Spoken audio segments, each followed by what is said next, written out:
Welcome everybody, this is Retro Challenge Gamer, and I am trying a new setup right now. It is including a web camera, and we are playing, as you guessed it, Super Metroid, one of my most favorite games back in the Super Nintendo era in the 1990s, 1994 exactly.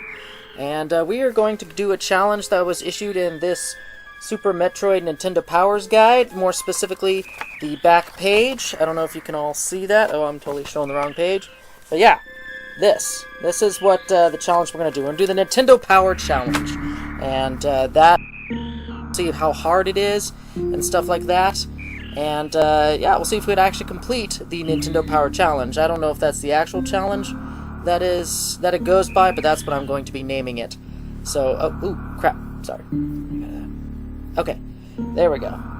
So we're going to select a brand new data file, and I am doing the European version. I don't know what's changed really in that, but we're going to have the moonwalk on just because I think it's cool. And we're going to start the game. Metroid. This text was very, very weirdly spoken. I didn't really like the voice. It kind of creeped me out, sent shivers down my spine. But this game was literally the first game that introduced me to the Metroid series. It really did. I heard about Metroid. Actually, I take that back. Sorry, I take that back. I was playing Metroid 2 Return of Samus on my Game Boy long before this, but I was kind of not into it. I beat it. It was a good game, and I enjoyed it for what it was. But it wasn't until this game, Super Metroid, which I bought just because I was like, I'm kind of interested in it because I played Metroid 2 Return of Samus, and I partly enjoyed it, that I played Super Metroid. And this just, oh my gosh, this blew it out of the water. I mean, completely. It was an amazing game, and it made me a follower of Samus Aran, just bar none. I was like, that's it. This is another one of my favorite series I'm going to follow to the end. At least until they release that recent game. But regardless, we'll get to that when the time comes. But yes, I will be doing the Prime series. I just don't know when, and I don't know what type of challenge I'm going to be doing for it. Again, nothing too drastic or crazy, because I'm just doing these challenges for fun, not for, you know, banging my head up against a wall and hating myself playing the game. I don't really want to do that. That's terrible. I actually want to have fun playing the game, and I want to play it in a way that's different. And how this is different is that I've always played this game, Super Metroid, 100%, or as near as 100% as I can usually get it. I don't ever go below, like, 80% on this game. I usually play it by collecting everything I can. So going by this Nintendo Power Challenge, not only am I going to have a time of under 3 hours so we can get the best ending, we are also going to see if I can actually beat it at a far less percentage than I usually normally do it. So... work. I know I've had some trouble in the past with this game when I played it, you know, offline and stuff like that, so we'll see how it works. Okay, so Samus Aran is on her way to Sirius Space Station. I don't know about you, but these graphics kind of blew me away when I first played it back in 1994. This was epic. Now, okay, as we get into the first level, you see that this is a very... It's enemyless. There's no enemies. It's all about mood and tension. It's all about creating an atmosphere, and it builds up. And you actually are learning about the controls as you are playing it. So you don't really know about the dash too much, but you know about walking left and right and even having to jump a little bit there in the second room, so...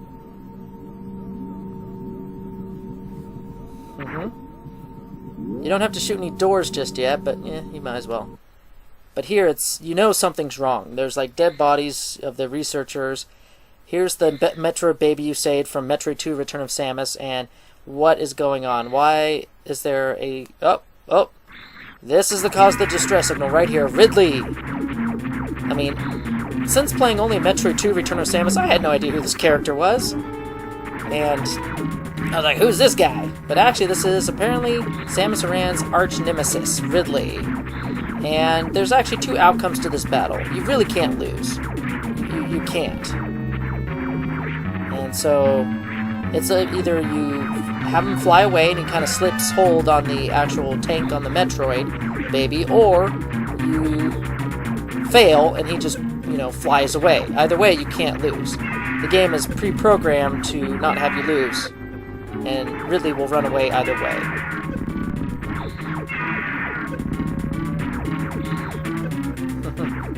He is one tough customer.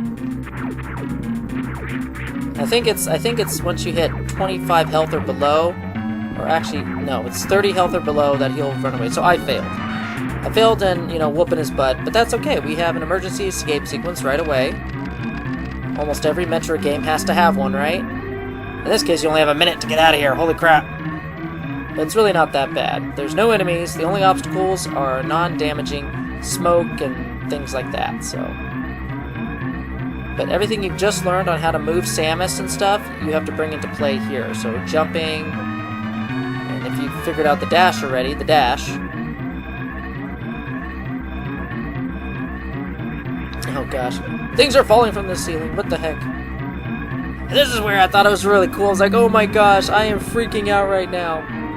But when the thing just starts tilting left and right, I mean, if you stay in there long enough, it'll start tilting back to the left and everything. But this is pretty cool. And I'm done. Oh. Okay.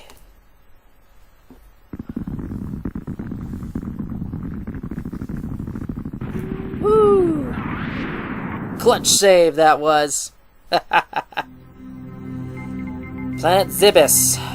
Zibis? Zibis? How do you pronounce it? Anyway. This is where we're going, and this is where the challenge actually starts. That was just the intro level, as it were. The, teach you everything you need to know before you actually throw into the frying pan. Oh, gosh.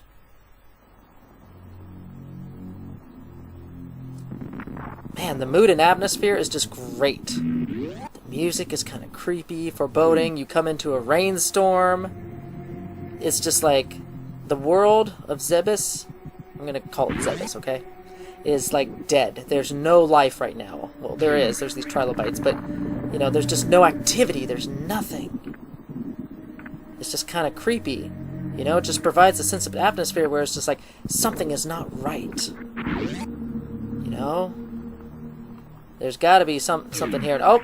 And for those who played the first Metroid game, which at the time of first playing this I did, I had no idea how iconic this shaft was, but this is the original escape shaft that you had to take at the end of the last Metroid when you beat Mother Brain. Right here, this was the original threshold of Mother Brain, the final boss of the very first Metroid game. So it's like you're reliving the old past, you know, of the first game, except that there's nothing here and it's just dead. There's nothing. It's creepy. I mean, what they managed to do in a short couple minutes with just atmosphere alone, with no words or text or anything, wow. I mean, they conveyed a lot of a lot of story just in that alone. It just kind of gave a feeling of foreboding into the player. Like me, when I first played this when I was a young kid. Oh my gosh, someone spit. Oh, someone just... Oh, they know I'm here. Things are lighting up. What's going on? Yeah, I will admit that freaked me out just a wee bit. When I'm a young kid and stuff like that, things like that tend to freak me out. And I remember, oh wait, hold on, I gotta update this. So we're at 5 now. Cool beans. Yeah, I'm kind of working back for it. This setup is really weird for me. I'm like having a game controller here. I have my mouse and keyboard also right in front of me as I'm updating the tallies here. It's really just... It's an odd setup. I'm not sure if I'm going to be doing this setup more often. I kind of wanted to do it... Oh, look, something else has spotted us. Oh, gotta update this too real quick. Okay, back to the gameplay. But I kind of wanted to do something a little different for Super Metroid, just because of how much of a unique place it held in my heart as a game player.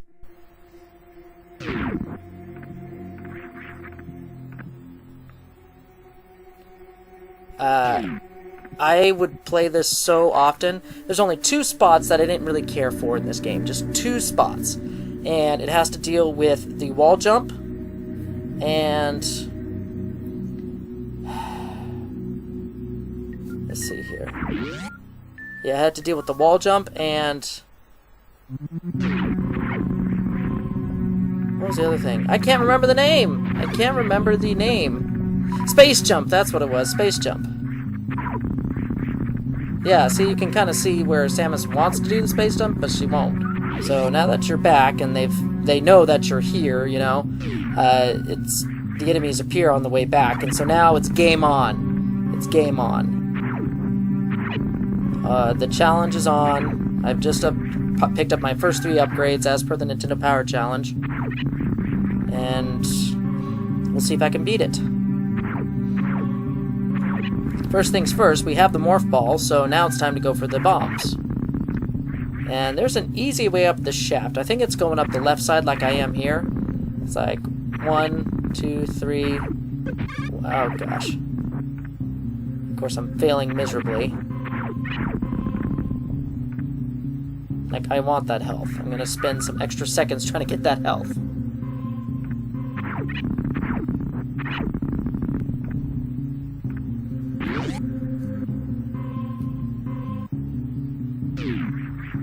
Yeah, we have some good gamers here. I think that's what they're called, gamers. Oh, come on. I'm rusty. I am not good at aiming at all. Okay, there's a save point. Our first one of the game. I mean, you really couldn't save up until this point anyway. You couldn't save until you got that morphing ball and came back here.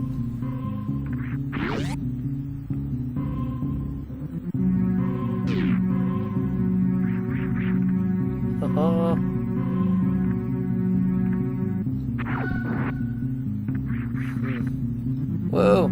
Oh yeah, and those are screechers, I think? I don't remember what their name was. But obviously the game handholds you, and it